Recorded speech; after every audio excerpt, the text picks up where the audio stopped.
কলকাতা মেডিকেলে অস্বাস্থ্যকর পরিবেশ। মেইন বিল্ডিং এর ভিতর যেখানে সেখানে কুকুর বিড়াল, ওয়ার্ডের বাইরে ছড়িয়ে ছিটিয়ে আবর্জনা। এতে রোগীরা ক্ষুব্ধ, হাসপাতাল কর্তৃপক্ষের মুখে কুলুপ।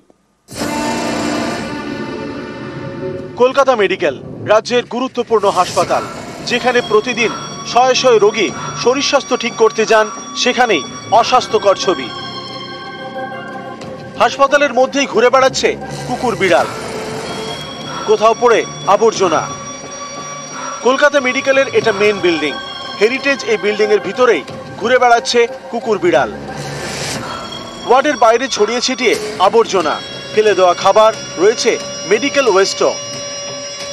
এইসব দেখে অনেকেরই প্রশ্ন, রোগ সারাতে এসে নতুন কোনো রোগ হয়ে যাবে না তো? আমরা এসছি কেন ভালো হওয়ার জন্য, কিন্তু এখানে এসে দেখছি কি না আরো খারাপ হওয়ার জন্য এখানে যা পরিস্থিতি। ভয় তো লাগবে, বিড়াল উপরে থাকে কিন্তু কুকুর উপরে উঠে না বেশিক্ষণ, কিন্তু বিড়াল থাকে সব সময়ের জন্য, বেডের নিচে ঘুরছে। এই যে খানিকটা আগে আমি নামছি, 3টে কুকুর হু করে পায়ের সামনে দিনে ভয়ের সাইডে সরে গেল। কি করব? ওই যে খাবারগুলো পড়ে থাকে এই ডাস্টবিনে, খেতে যায়।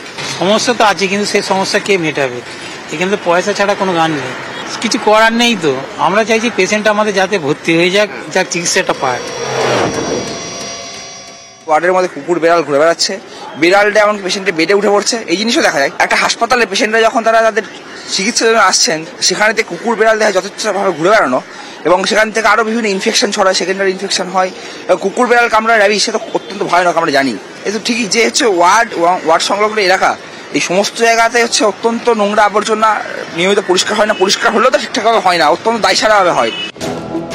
এই নিয়ে কলকাতা মেডিকেল কর্তৃপক্ষের মুখে কুলুপ। কয়েকদিন আগে এই কলকাতা মেডিকেলেই জলকষ্টের ছবি দেখানো হয় নিউজ 18 বাংলায়। এই হাসপাতালের নাইট শেল্টারের অবস্থাও বেহাল। এবার কলকাতা মেডিকেলের মেন বিল্ডিং এর ভিতরের অস্বাস্থ্যকর ছবি, যেখানে রোগীরা আসছে সংক্রমণ ঠিক করার জন্য, অন্য কোনো সংক্রমণ হয়ে যাওয়ার কিন্তু ভয় একটা থেকেই যাচ্ছে, কিন্তু এখনো পর্যন্ত হুঁশ ফিরছে না কর্তৃপক্ষের। ক্যামেরায় মনোজের সঙ্গে রৌনক, নিউজ 18 বাংলা, কলকাতা।